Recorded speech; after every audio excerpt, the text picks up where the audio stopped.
How's it going, everyone? Welcome back to Hot Takes with Holmes here on Radio Free Radford. My name is Blake Holmes, and I'm here with my co-host Isaiah Addair. It's been a little while since we've been back on the air, but it feels good to be back. So stick around with us as we're going to be talking about the recent action around the NBA, NCAA basketball, and our predictions for the upcoming football action this weekend. It's been an incredibly interesting month of sports since we've been gone, hasn't it, Isaiah? It has. It's been something. I look back and I'm like, whoa, there's so much we've missed. The sports world has been strange. It's been good, but it's been strange. So to start off our show, like we always do, we're going to be talking about NCAA basketball.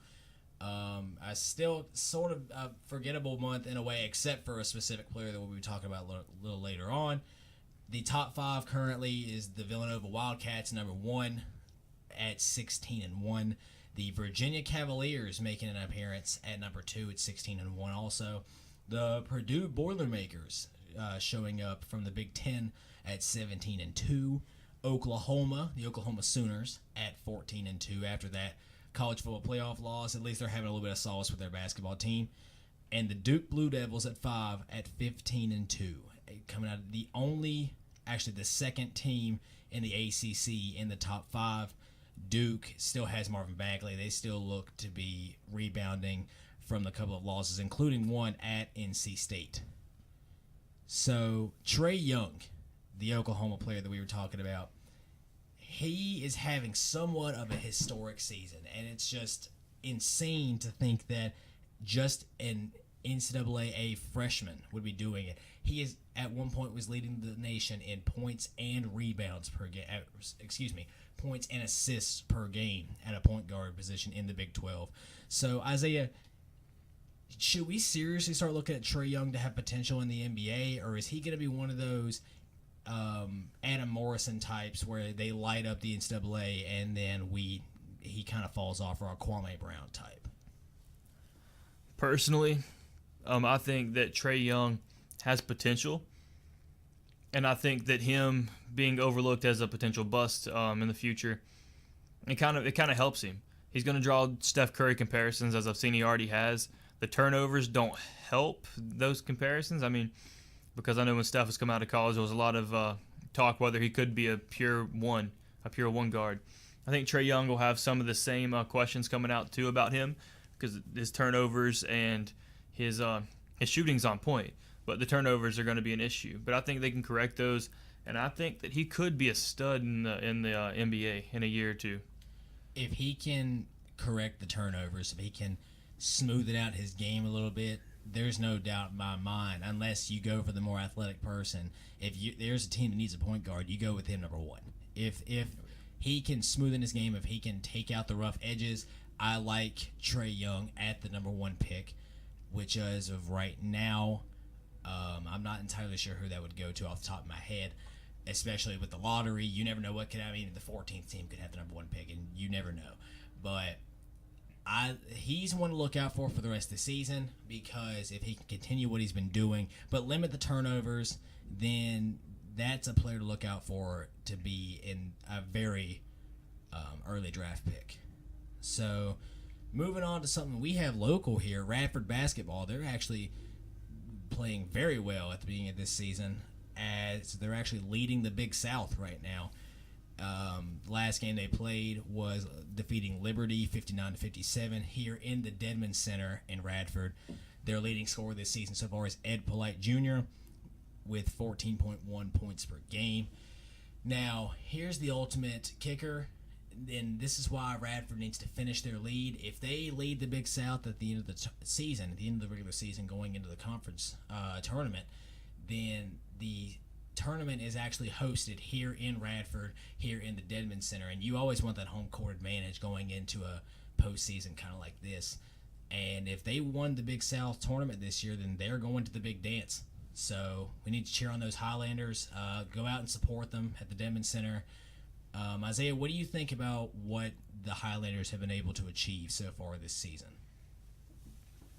I mean, it's crazy for me just to be a part of a school with a talented basketball team. High school, we went to the same high school, and it was rough, to say the least. Well, our senior season, it wasn't. I mean, they made it they made a decent bid into the playoffs, but Yeah. I wouldn't say, like our actual high school careers. It wasn't that bad, but historically, we have not had a great basketball program at high school. And then the college that I transferred from last year, they were Division II, and that was even more rough. It was a terrible season all the way around for them as well. So I don't know. It's different to be at a school with a talented basketball team, and I don't know. I think it could really change the atmosphere if they do make it to the NCAA tournament. I expect a really excited atmosphere around campus. I'm excited for it.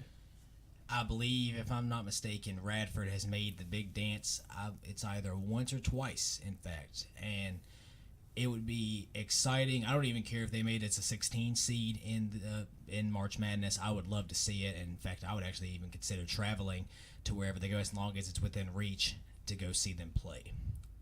So moving on to the NBA, the big topic this week has just been officials and players getting into it, and players fighting, different incidents around the league that has led to different disciplinary actions, ejections, and one that stuck out last night, Aaron Aflalo and a Timberwolves power forward, I believe his name, you pronounce it, Nemanja Bjelica.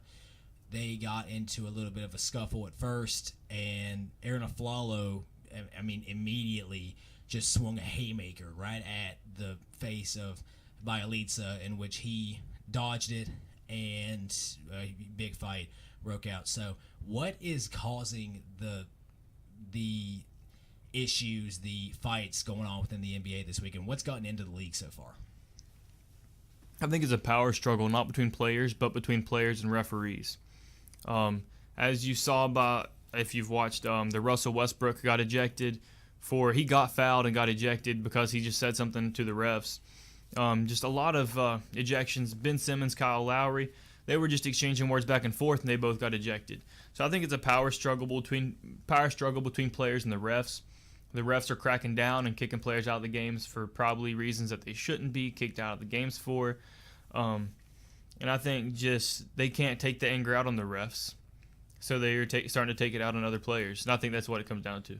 I think I agree with you, but in a way, I don't think it's a power struggle. I think it's an ego struggle with the refs. Having experience playing in a little bit of a basketball game, you should know a player always has the right to complain a little bit. They always have the right to say, hey, what just happened? I feel like I was fouled there. It's when they take it to another level, it's when they actually start fighting other players, or when they just start going too far, that you feel the need to eject them. If they're complaining at all, you don't need to take an action with that. Like the Kyle Lowry and Ben Simmons, unless something was horribly said by either Simmons or Lowry, I don't see the need to eject both of them in that situation. Another instance that came up with that you didn't mention was the Los Angeles Clippers. Chris Paul and the Houston Rockets coming to do a reunion, and kind of Chris Paul is coming back to Los Angeles, in which there was a shoving match and a big scuffle on the court, in which Chris Paul and several other players, Gerald Green and Trevor Ariza, stick out, actually tried to push into the Los Angeles Clippers locker room after the game to confront Austin Rivers, the son of Doc Rivers, the coach. And the funny story that I was told by a friend was it was a Rockets center that walked up and just knocked on the door, and when they opened the door and saw it was him, they slammed the door in his face, which led to him to go get Chris Paul, and that's what led him to that. So I think it's a little bit more of not necessarily a power struggle, but it's an ego struggle with the ref. If you know better, then the players run the NBA. No one's going to watch the NBA to look for a ref. Everyone's going to look to see the players. So the players should have a little bit more power than they do, and I think it's a little bit of an ego issue with the ref. And I look for the NBA to try and fix that here in the upcoming weeks. I think the fans play into it as well. Like, you have guys like KD, who players are judged on winning championships.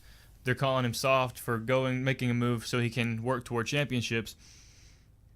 And I think it's just the fans kind of pushing the word soft around, the title of being soft. players, I think, are trying to change the environment of the league, not just with the struggle with the refs, but they're trying to change the environment of the league to the back in the day with like the Bad Boy Pistons, where where it was a physical league that people enjoyed watching, not only because of the talent but the physicality.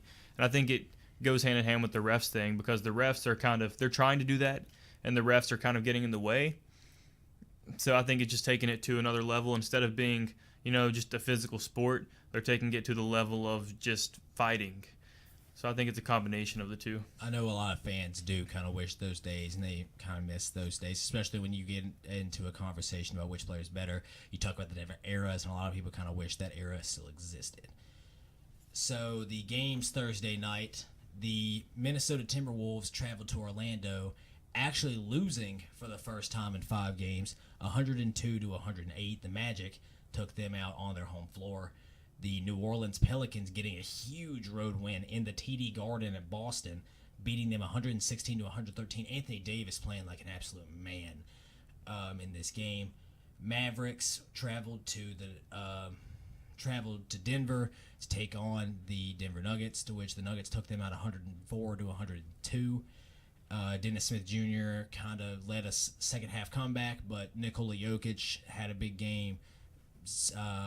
Really let the Nuggets pull away right at the end. They had a big lead, almost blew it, but they held on at the end of the game. And the Portland Trailblazers took on the Phoenix Suns, knocking them off on their home floor, 118 to 111. Damian Lillard had a big game in this, had a big performance in this game. So, a regular topic on our show here, the hypothetical for the day. So, our hypothetical for the day: any team that is in a 5 to 8 seed in the playoffs currently that has the most potential to make a run at a championship. So I'm going to let you go ahead and start. You told me who you were going to pick, and I think it's pretty intriguing, so I'm going to go ahead and let you start. My pick is the Milwaukee Bucks. I think they're sitting at 7 right now, which is funny because Giannis Antetokounmpo was in the MVP conversation, was a favorite early in the season. I think him carrying the team kind of has gotten to him a little bit when it comes to a statistical standpoint. And then they have Eric Bledsoe now, Brogdon. They're a talented team. They have talent all the way across the board. It's just putting the talent together and kind of running the game through Antetokounmpo. Because he's an all-around player. You can make the argument that he's going to be the face of the NBA when LeBron's done. So yeah, they're my pick. I think if they make it to playoffs, which they're 7 now, I think they will. They could do some damage, just because Bledsoe did great in Phoenix last year, on a bad team more or less, and I think they could do some damage if they make it to playoffs. I'm kind of torn in mine. I'm looking towards the Western Conference, and I want to go ahead and point out anyone who's the 8th seed against the Golden State Warriors. It's not going to be them. I don't care who it is. The Houston Rockets could fall all the way down to the 8, and that might be the only team I would say has a shot against Golden State. But I think that I'm torn between 2 teams right now. One's in the 8th seed currently, but I feel like they can get out. I'm torn between the Oklahoma City Thunder and the Denver Nuggets. As much as I want to avoid bias, when you have a dynamic player like Nikola Jokic in a backcourt in Gary Harris and Jamal Murray, an underrated backcourt in the way they've been playing, it's kind of hard to not notice them. Plus, they're very deep. They have a deeper bench than a lot of people may realize. With the Oklahoma City Thunder, it's kind of hard to ignore Russell Westbrook, Paul George, Carmelo Anthony, Steven Adams, that lineup going into the NBA playoffs together. Will that reflect? I think they're actually still underachieving a little bit. They could be better than they are. They're still not 100% clicking, and I'm terrified to see what that team could turn into if it was clicking.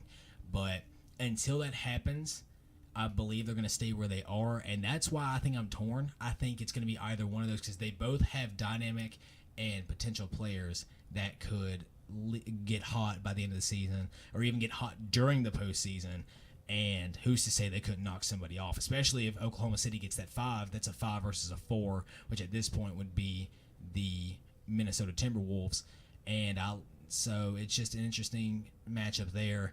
And then the Denver Nuggets, if you can get Jokic hot, if you can get Gary Harris to continue to play decently well, if you can get your bench involved, then it could be a fun postseason for either one of those teams. The NFL, one of our favorite topics. A lot of interesting events happening, and since we've been gone, including the first 2 weeks of the NFL playoffs, the wild card and the divisional round. So we're going to do a little bit of an overview of what happened in the NFL playoffs so far, who's left, and what we expect for the rest of the season. So starting it off, the Titans, in the first game of the NFL postseason, the Tennessee Titans traveled to Kansas City to take on the Chiefs, which the Titans escaped after making a comeback win. And the biggest highlight of this game, Marcus Mariota throwing a touchdown pass to himself. That's correct.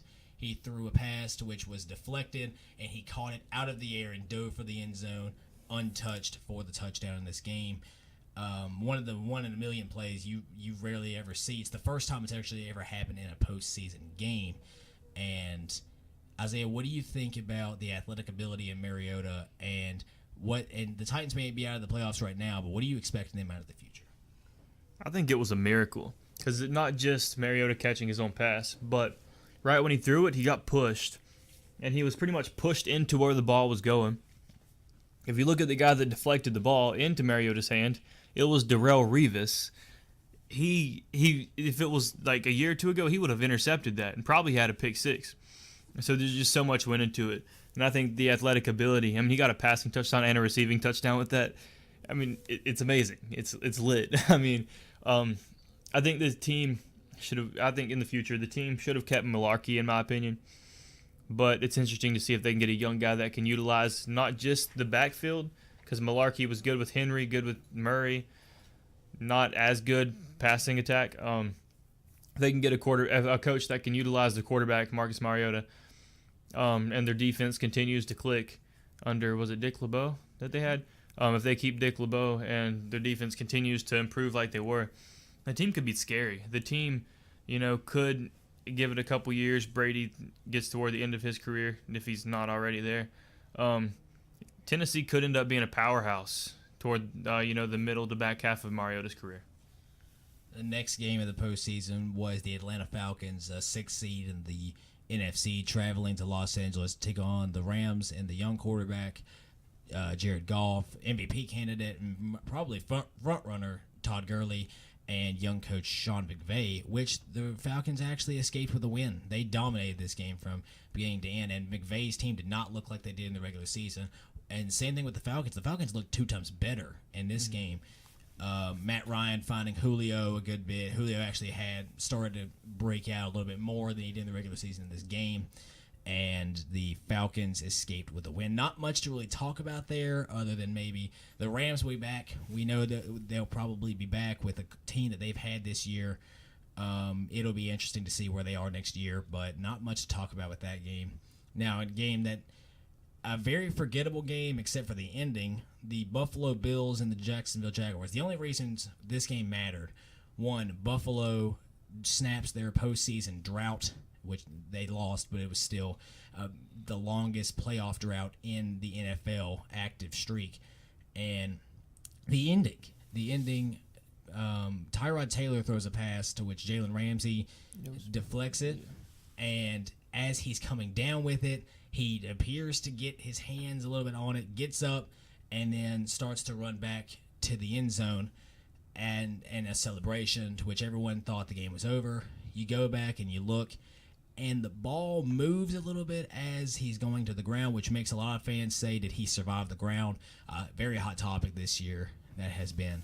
And the officials concluded that the call would stand as called, and the Jacksonville Jaguars kept the ball and won the game. So, Isaiah, what is a catch these days? Do we know, was Jalen Ramsey's pick a catch? I think Ramsey's pick was a catch, but the catch rules, it's weird. I like to kind of liken it to falling down to the ground with a cup of water. The water's going to move, but doesn't mean that you lose any water from the cup. So he could fall to the ground, the ball could move, but is he losing possession? That's what the question would come into play, and no one really knows except Ramsey. and he's not going to say I dropped it, but I do think that I think what would solve it was if replays could be challengeable, which I think they should, especially if the game's on the line like that. And if it's the last play of the game, you can take 30 minutes to replay it then and get all the experts in if it's the last play of a game, because you don't want to play around with the playoff game. So, and the glaring question here, if you agreed that Ramsey's was a catch, was both the Kelvin Benjamin catch in New England earlier this year and the Jesse James catch earlier, or calls, were they catches?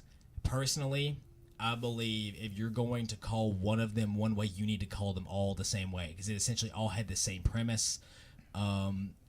Me personally, I think they were all catches. But if you're going to call Jesse James is not a catch, if you're going to call Kelvin Benjamin's not a catch, then you need to call Jalen Ramsey's not a catch. You need to be consistent. You don't need to change that all of a sudden here in the postseason. So, were those catches to you, and what are your thoughts on the policies in that sense? Well, they were definitely a catch. Jesse James surprised me the most because, he caught it. And he obviously had possession at first. And the question comes into play is, okay, he dove. Was he falling to the ground voluntarily, or did he start to fall so he dove? It is a question, but still, diving is a football move. And people were like, Dez Bryant's was a football move. Dez Bryant was going to the ground as part of the catch. James caught it, and he was diving for the end zone to try to win the game. If he wasn't diving for the end zone, if he was, just stretching out, trying to get more yardage as he was falling, but he caught the ball, turned around, and dove. So I definitely, like, Benjamin's I didn't look at as much. I was like, yeah, it's a catch, so I didn't look at it as much. But Jesse James, it really just surprised me so much. I still believe also there's as much. I do think, honestly, Dez's could have been called a catch. I think I could see either way. But the thing that really I see differently is same thing with both of them in a way. To me, they applied a rule for catching the ball in the end zone to James when he was catching it out of the end zone going into the end zone. They applied a rule for being in the end zone to me more so than being out of the end zone, catching it, going down and reaching across. To me, that's a catch. NFL thought differently. I just didn't like how they ruled the Ramsey catch if you're going to rule everything else the way you have this season. Yeah, I don't agree with the rule at all, especially in Dez's sense. I don't think, by the rule book. I still think the other three were a catch by the rule book. By the rule book, I don't think Dez's was a catch. But again, it's a flaw in the rule. The rule's up for interpretation. So even though I think the other three were a catch by the rule book and Dez's wasn't, Dez's I still think should have been a catch. And the other three, I think should have been a catch. But the rule book is so much up for interpretation. It really depends on what refereeing crew you have. I think it needs to be revised. Overall, this game was a boring game, though. That was the only exciting play of the game, essentially. Missed throws all day long, and the Jags barely escaped with a win in Jacksonville over the Bills. Probably the most exciting game in the NFC in the wild card round. The New Orleans Saints hosting the Carolina Panthers. Panthers coming back. Christian McCaffrey ran back a huge pass for a touchdown, and then the Panthers have an opportunity to seal the deal and maybe get a touchdown to break the hearts of New Orleans fans. Maybe they would have avoided a little bit more heartbreak this way. And a lot of controversial calls. This one was intentional grounding. Cam Newton rolls out right, and he is going down. He throws it. Now, there are several questions. Was he out of the tackle box, and was there a receiver in the area? To me, there's two things I got to say about that. I don't think it was intentional grounding. I thought he was out of the tackle box. I don't know if there was a receiver in the area. I wasn't sure about that. I didn't really take too much consideration of that, but I thought he was out of the tackle box. And I also don't like the ruling of intentional grounding. I get having a penalty. I get the loss of down. I get the 10-second runoff. I don't like the idea of taking 10 seconds and then starting the clock again, because then it turns into more of a 15-second delay more of a 15-second runoff than a 10-second runoff. I don't think that's fair in a way, especially when you have a situation like the Panthers did that left them with barely any time compared to a little bit more when it's a call that could have gone either way anyways. And I don't like the policy with intentional grounding. For that reason, I feel like it takes off more time than intended.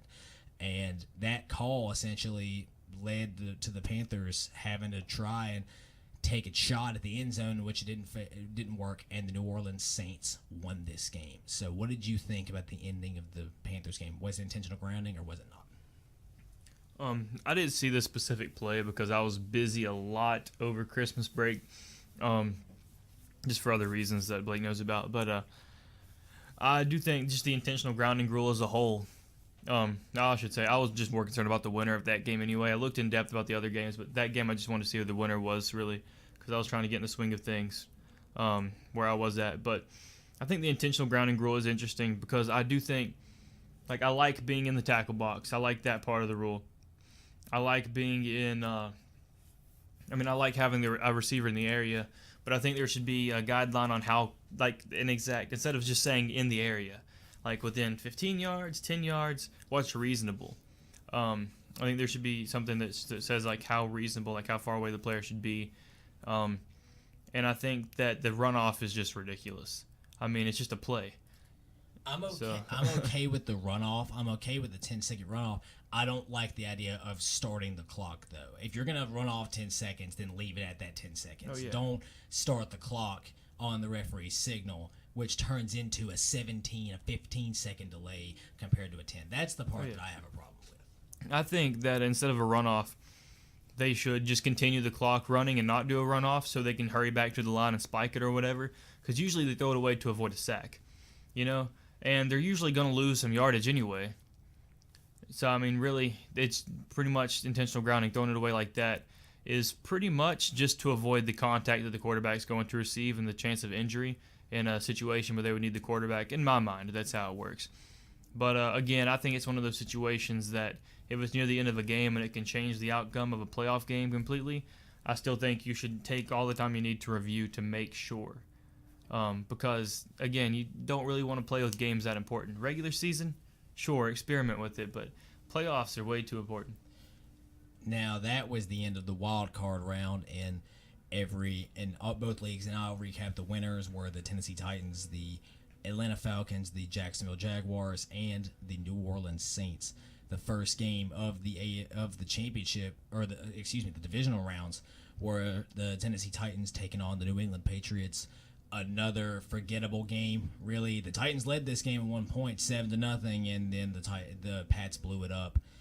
Titans always scored one other time after that, but I believe that the New England Patriots really showed in this game why they're still the favorites. I don't care who feels that they can make an effort and they can replace them this year. The Patriots are the favorites in this game and are in the rest of the season, and this game really took a step in proving that. So once again, not much to talk about. Tom Brady, fantastic in this game. New England Patriots, fantastic. Tennessee Titans, not so much. The Falcons and the Eagles, Nick Foles doing just enough to help the Eagles knock off the Falcons 15-10 in Philly. What do you think this team's chances are against a red-hot Minnesota team in Philadelphia to make it to the NFL Super Bowl with Nick Foles as their quarterback? I don't know. I could use this to spoil who my players to watch of the week are. Can I just go ahead? You can do that if you want. Okay. I think for Nick Foles, it'll just be what his decision making is with the ball. Because I think the game changers of the game will be the tight ends, Trey Burton and Zach Ertz, and Brent Selleck, who used to be a playmaker for Philly, who is taking a third-string role for them.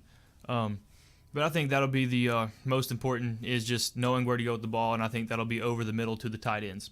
Because you have the outside receivers matched up on Xavier Rhodes. I think he's all-pro this year.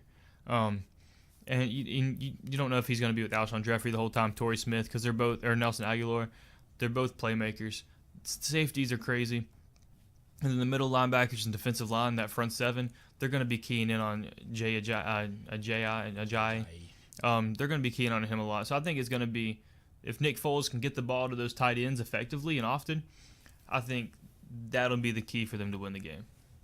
The next game, I know I'm a fan of them, but getting sort of what they deserved to me, the Pittsburgh Steelers getting knocked off for the second time at home in the divisional round by the Jacksonville Jaguars. Blake Bortles played fantastic in this game. Leonard Fournette, still a man amongst boys. It seemed like the way he was running the ball. T.J. Yeldon also got involved in the running game a good bit in this game. And the Steelers, it's not often you can put up 42 points and lose, especially at home.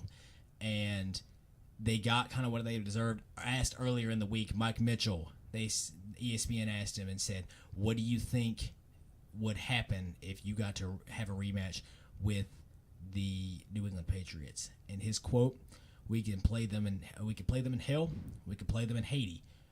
we could play them in New England, we're gonna win. That's what you get for looking forward to a team that you're not playing. You aren't playing the New England Patriots this week, you're playing the Jacksonville Jaguars.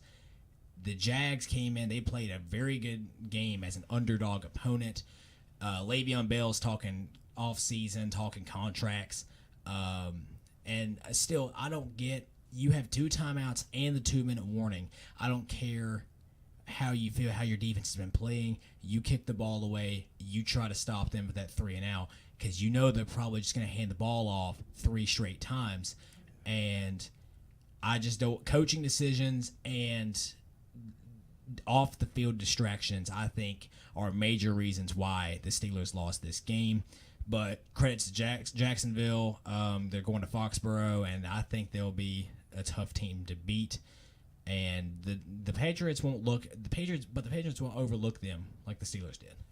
So, what are your thoughts on Jacksonville and the way they played in Huntsville? Jacksonville, they're on a mission. And I think they're the perfect matchup for New England in the AFC Championship game.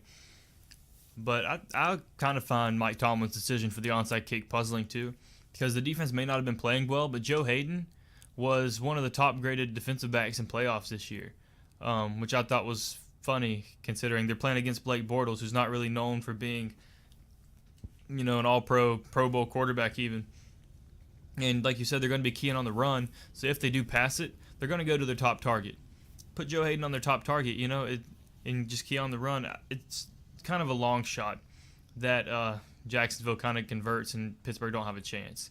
But I think Calais Campbell, the defensive lineman for the Jaguars, who actually had an all-pro year himself, he actually predicted the score before the game. He was like, I don't care if it's 2-0. I don't care if it's 45-42. He's like, we're going to try to find a way to win. And, it was 45-42, and their defense they did just enough, actually. They got the turnovers. So I feel that the odds were a lot higher for you to stop them on get a 3 and out than to it's so hard to recover an onside kick anyways, let alone when a team is expecting it. Yeah. And Jacksonville, when they saw the way you came out, they're obviously going to expect that. So the way it turned out, you essentially just put them in field goal range from the get-go. So I don't quite understand that.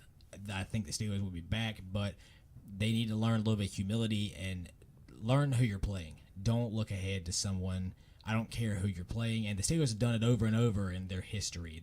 We're punching our tickets to the Super Bowl, and it's the division round. We need to stop. They need to stop that and focus on who they're playing. Take it one game at a time. It's like a famous quote. It's a one-game season every week, and the Steelers need to learn that. Which, again, credit to Jacksonville. They played a heck of a game, and they're on their way to Foxborough. And the most exciting game of the postseason so far, the Minnesota Vikings hosting the New Orleans Saints. The Saints had this game locked up, and including, so here's the situation. 9 seconds left, 10 to 9 seconds left. Vikings have the ball on their own 39. They only needed a field goal, but you're at that point where you'd have to throw one deep and step out of bounds to even have a shot at one. And Case Keenum drops back to pass, throws a deep route to Stephon Diggs, which he makes a jumping catch. Marcus Williams tries to make a lot bigger play than he needed to make, misses the tackle. Stephon Diggs runs to the end zone untouched, touchdown Vikings, ball game. And the Vikings will be traveling to Philly instead of New Orleans. That doesn't negate the incredible season the Saints had. They had a very good season. Rookie of the Year candidate Alvin Kamara making a big appearance. Drew Brees he was a bit inconsistent in this game, but he found his groove in the second half. And what a mistake! Now we should all not immediately hate Marcus Williams for this. He had a big pick earlier in the game, put him in that situation to begin with. He's played decent all season long, and I just hate it for him because he was just trying to make a bigger play than he needed to make. But at the same time, you got to know better than that. You cannot try and hit stick somebody here in that situation when all you need to do is let them go down, then tackle them. Or even if you could get to it, swat the ball down. But they are actually dubbing it the Miracle in Minneapolis, or the Minneapolis Miracle, and I think that's exactly what this was. So what is your dissection of the play, and what kind of damage could Minnesota do from here on out?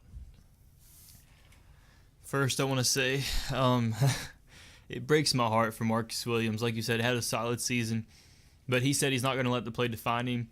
You know, the Saints organization is not going to let that play define them or him. He'll be back next year, probably better. He probably should have let him go to the ground, but I think his logic, from someone that used to play defensive back myself, logic I think would be he's in the air, hit him as hard as you can so he drops it, or wait till he comes down, because defensive backs aren't the best tacklers anyway. And Diggs, I'm not sure exactly how big each of them are, but I think Diggs is probably bigger than him. So if you wait till he comes down from the ground, he has the ball in his hand, full head of steam, playoffs on the line. Given Williams had the playoffs on the line too, but you're stepping in the way of a grown man. And so there's a chance that Williams could have tackled him, but there's also a chance that if he let him catch it, that he could have pitched it back because there was another receiver right behind him. So I think it was a great play, but my heart breaks. In the play, though, Marcus Williams, the decision he makes, he closes his eyes. First off, that's one thing you should never do. Yeah. You don't close your eyes when you're going to do that. And second, when he whiffed on him, he took out another corner on the play. If he doesn't do that, then Diggs might get caught from behind from another corner. You said there's another receiver. There was another corner also in the vicinity, which Williams tripped and took to the ground in the same. And that's honestly why Diggs went untouched on the way to the end zone. So again, it's unfortunate, and we hope that Williams rebounds from this and makes a decent name for himself from here on out. But the Vikings, and that's just a part of NFL history. The only postseason game to ever be finished on a game-winning play as time expired. So going on and, again, recapping the AFC Championship rounds, you had the New England Patriots, Philadelphia Eagles, Jacksonville Jaguars, and the Minnesota Vikings win their matchups this week going into the NFC Championship week and the NFC and AFC Championship week. So Isaiah has already mentioned his players to watch for this week. I'll go ahead and mention mine. My first player is Xavier Rhodes from the Minnesota Vikings. I want to see if Nick Foles can figure out how to, confuse that secondary. And Xavier Rhodes is going to have to play a huge part if the Vikings want to stop and really state their purpose and control the passing game from the beginning. And my other player to watch out for is Leonard Fournette, running back for the Jacksonville Jaguars. See if he can follow up that big game he had in Heinz Field, this time only in Foxborough, against a run defense, against a defense that is susceptible to the run every once in a while. And I'd look to see Fournette to have a huge impact in this game, because I doubt Blake Bortles could put a performance together like he did last week again. So our predictions won't be too hard. We've only got 2 games to pick this week. So the first game is Jacksonville traveling to New England to take on the Pats. As much as I hate to say it, I'm going to take the Patriots. Tom Brady, an interesting stat, Tom Brady has won 5 Super Bowls. The rest of the starting quarterbacks combined, have 5 playoff starts. I'm taking that experience. I'm going with probably the greatest quarterback of all time, and I'm picking the New England Patriots to knock off the Jacksonville Jaguars and look to get back to the Super Bowl for Super Bowl 52. What to say? I want to kind of break it down in my head, speaking out loud on a positional basis. Receiver, New England. Running back, Jacksonville. Tight ends, New England. Quarterback, New England. Defense, overall, Jacksonville. Probably at every single position. Special teams, New England. I do think that the Jacksonville defense will give Brady headaches. So my mind tells me to pick New England, but I don't know. I like something about this Jacksonville team. They're resilient, they're determined, and they're just doing whatever it takes to win. They're not being flashy, but they're doing whatever it takes. So give me Jacksonville. They are playing well as an underdog this season. I just feel with a quarterback as seasoned as Tom Brady is, I think that New England gets it done. But this will be a close game. I feel this won't be anything where the Jags roll over or the Pats just let them walk in and take their arena. It'll be a hard-fought game, but I think the Pats take it in the end. I think the deciding factor will come down. To Tom Brady and the Jacksonville pass rush, because Tom Brady this year has dealt with more injuries than he had almost his whole career. I mean, overall, he's just been more fragile. They said he's actually taken time off practice this year, unlike usual, to rest and for his body to recuperate. If he gets hit a few times, players have said it before, he starts seeing ghosts. So when it hits 4, if he gets hit a couple times, the clock, instead of 4 seconds, when it hits 4, if he gets hit enough and they get to him quick enough early in the game, he might end up seeing ghosts earlier on before it hits that 4-second mark. So he could have some errant passes that end up being picked off by the secondary. The Minnesota Vikings, coming off of that huge win, traveling to Philadelphia to take on the number 1 seed Philadelphia Eagles. This is a 1v2 matchup, and there's something about this Vikings team I like. I'm taking the Vikings, especially they're riding that momentum. Case Keenum is playing like an MVP, which no one thought was possible until this year, it seems like. And Stephon Diggs and Thielen give the Eagles secondary some trouble, and I think, again, watch out for Xavier Rhodes in this game. Minnesota wins this game in Philadelphia.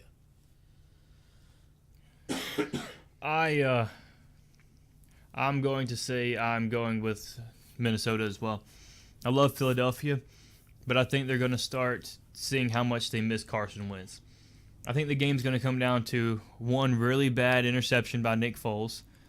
And it's going to be a play that I think Carson Wentz wouldn't have made. He's going to be under pressure, a situation Carson Wentz would have been able to get his way out of, and he's going to just make a terrible decision of ball placement. I don't think he's going to utilize the tight ends as much as he should. I think he's threw 1 touchdown to Trey Burton, who was dominating. Do look at Zach Ertz. Trey Burton was doing great with Wentz. I think Foles has had 1 touchdown to him, only one that I saw, and Burton was wide open in the end zone, nobody 15 yards near him. And you have to utilize both of those guys if you're going to play against a team with Pro Bowl safety and Trey Waynes and Xavier Rhodes, 2 of the best young corners in the league anyway. You got to utilize the tight ends. I don't think they're going to. So I'm going with Minnesota. You heard it here. The Minnesota Vikings escaped the city of brotherly love with a win and a berth to potentially be the first home team to ever host a Super Bowl. And so it's a kind of an unforeseen circumstance, but Minnesota could have a home field advantage for the Super Bowl. And so at that point, in my mind, it is the New England Patriots taking on the Minnesota Vikings in Minneapolis for Super Bowl 52. And I do want to point out that the Wednesday before the Super Bowl, we are doing a Super Bowl preview show. Literally, we will not be discussing any other sports except for the NFL. And we're going to be breaking down every potential Super Bowl aspect. So the playoff overview, if you take a look, and have there been any disappointments to you, any upsides? To me, obviously, a lot of people would have rather seen the rematch in the AFC Championship, but as I stated, the Steelers, the way they conducted themselves, they probably didn't deserve to be in that anyways. The upsides to me is you get to see a 1v2 matchup with Minnesota, and also I still like the idea of Jeff Fisher sitting in a corner laughing maniacally while rubbing his hands together about what just happened. And in a way, as much as I think that's happened, this postseason only makes him look bad. he had the two NFC championship quarterbacks right now on his roster last year, and he couldn't do it. They won 4 games. So I like that. I like that Case Keenum can come from a little bit of a disappointment of a career in a way and play like he has this postseason and play like he has this entire season, picking it up for Sam Bradford. And really, I would love to see the Jacksonville Jaguars knock them off, although I don't know how much I would like either Nick Foles or Case Keenum versus Blake Bortles Super Bowl. But then again, I'm open for anything at this point, and I'm just hoping for a good rest of the postseason. So what disappointments and upsides have gone through the postseason for you so far? For me, the upsides just have been the underdog succeeding. And then another one, like you mentioned, Jeff Fisher. You said the 2 NFC championship quarterbacks were on his roster last year. But he had 3 quarterbacks total, and that other one was an MVP candidate, Jared Goff, eliminated in the first round. So 3 players, 2 of which started all season on, or most seasons at least, because Case Keenum missed the first couple games, but on 13-win teams. And then Nick Foles, who led the number 1 seed for the last couple weeks in the playoffs. He had those 3 guys. They only were able to muster 4 wins combined last year. So that would be an upside, just those guys come out of nowhere from an abysmal team and dominating. But it's a downside in itself for me because I was looking for the Saints and the Rams to make it deep into playoffs. I thought the Rams would be sitting in the NFC Championship right now, and I'm really surprised. I thought it would be the Rams and Eagles, honestly. I thought that would be the matchup. But I'm glad they have the matchup that they do. On the AFC side, my disappointment would be Tennessee. I know Tennessee a lot of people didn't have going forward, but I was disappointed because I know that with how Derrick Henry was playing early in playoffs, if he was able to keep that pace, Mariota was going to turn the page too. But they didn't turn the page at the same time. You know, they did in that one game against Kansas City, had one of the biggest comebacks in playoff history. They needed to be on the same page against New England. Henry had, I think, 28 rushing yards. So you can't do that against New England. And I think that's the disappointment for me, is them not even putting up much of a fight there. I also feel bad for Buffalo fans in general. Just the mediocrity your team has gone through for so long, and you're right there. You have that chance to get there, and it's taken away within. And it's not even the fact that Tyrod, it was a bad decision. It was just a heck of a play by Jalen Ramsey to recognize the screen, to get over there and get that pick. But just I feel bad for Bills Mafia and all their fans just having all of the sorrows and all the suffering over the years, have it turned into that. I feel bad for them also. Not just the whole interception in the game, but just the mindset where Tyrod got hurt and Peterman went in. He completed 1 of 5, I think, for an interception, even though he got a first down on fourth. Excuse me, that was actually Peterman that threw the pick. Oh, okay. I apologize. It was not Tyrod that threw the game-winning pick. It was Peterman. And once again, that wasn't necessarily through any fault of his. That was just a heck of a play from Ramsey also. But even so, having a Bills fans on the couch like, oh, it's so close. We're playing against the number 3 seeds. So close. At the very end of the game, we have a chance to advance. And then Tyrod gets hurt. Solid starter gets hurt. Nathan Peterman comes in. He threw 4 or 5 interceptions against the Chargers earlier in the season in his only other playing time, really. It's got to break your heart from a Bills fan's perspective, because if Tyrod was in, there's hardly a doubt in my mind that they would have found a way to win. So once again, we'll be discussing the conference championships next week and the results. But moving on to the NCAA football, the last time we'll be able to talk about it really all year long, essentially. Another big month happening. Alabama, the Alabama Crimson Tide, coming in, sneaking in at the number 4 seed, wins the college football playoff championship over the Georgia Bulldogs in a shootout in an insanely incredible game. Tua, I can't really pronounce his last name. I'm not even going to try because I feel like that's just disrespectful at that point because it's going to be so bad.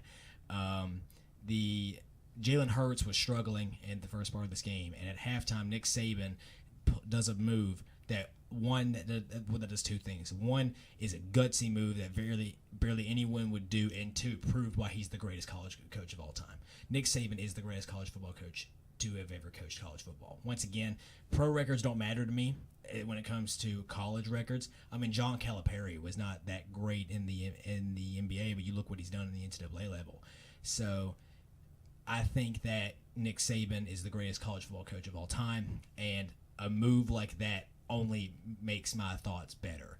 To know that you've got a young buck like Tua who can come in and lead your team in the biggest stage possible and do what he did, throw a dart like he did in overtime to ice a win. Congrats to the Alabama Crimson Tide, because if the circumstances had gone correctly, they wouldn't have even made the playoffs, and they shouldn't have. But the circumstances fell in their way to a point in which they did, and they took advantage of it, knocking off Georgia, which Georgia had a heck of a season as well. Don't take anything away from them. They fought to the end. But Alabama really, like I said, just congrats to them. It was an insanely impressive win. Yeah, all I could say was props to Alabama, because I didn't get to watch that game either because of the situation I was in, the location I was at. But I got to say, I was disheartened when I found out Alabama won, because I've never been able to get myself to root for Alabama, no matter who it's against. I've never been able to make myself root for Alabama. But I can't make myself root against Tua. I can't make myself do that either. So he's a likable player, likable person. I even looked up some stuff about like just his personality, his upbringing. Great guy. Knows Marcus Mariota. They're from the same high school, same hometown. They knew each other growing up. So yeah, just props to Alabama. Nick Saban is, I would say, he's probably the greatest, or debatable, top 3 at least, but arguably the greatest college coach of all time. Now hold on a second though. If you ask all of us, Alabama did win the national championship. But if you go to the state of Florida, in their records, the Central Florida Knights have actually won the national championship this year, because they completed an undefeated season by knocking off Auburn in, I believe it was the Cotton Bowl. I could be wrong about that. I think it might be. I'm probably wrong. Or no, actually it was the Sugar Bowl. I apologize. But they are saying that they deserved a chance to play in the playoff because they knocked off Auburn, who beat both of the teams in the national championship, and even went so far as writing it as a government order that the Knights had won the college football playoff, hosting a championship parade at Walt Disney World. While we all think this is a funny story, while we all like this, if you look in the record books, Alabama has won it all. But should Central Florida have gotten a bigger look? To me, no. But that's only because it's only 4 teams. I think they got it right with their 4 teams that they picked.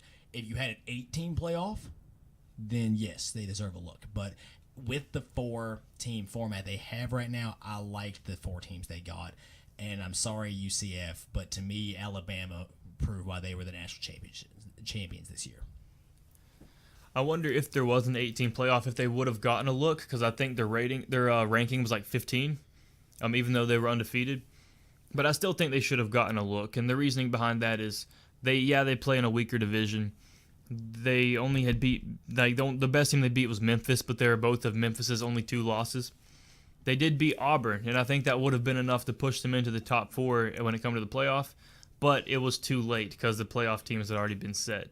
So yeah, I think it was just a matter of timing. Did they deserve it? I think they deserved a bid. But they hadn't had the opportunity to exactly prove that at the time because of the competition they played. But I do like that they're in the state of Florida, they're national champions. I like how that sounds. So if we win the Big South at Radford for basketball, we might as well just do that. Well, that's going to do it here on Hot Takes with Holmes, here on Radio Free Radford this week.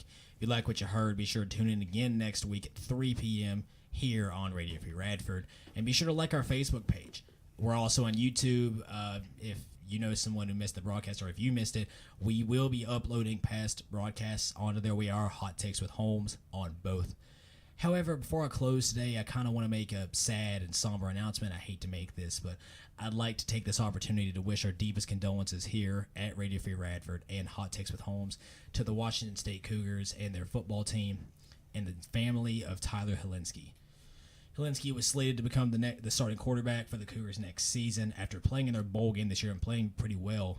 Unfortunately, last night he was found dead in an apartment due to an apparent self-inflicted gunshot wound to the head. Helinski was 21 years old, but this is an issue that's bigger than football.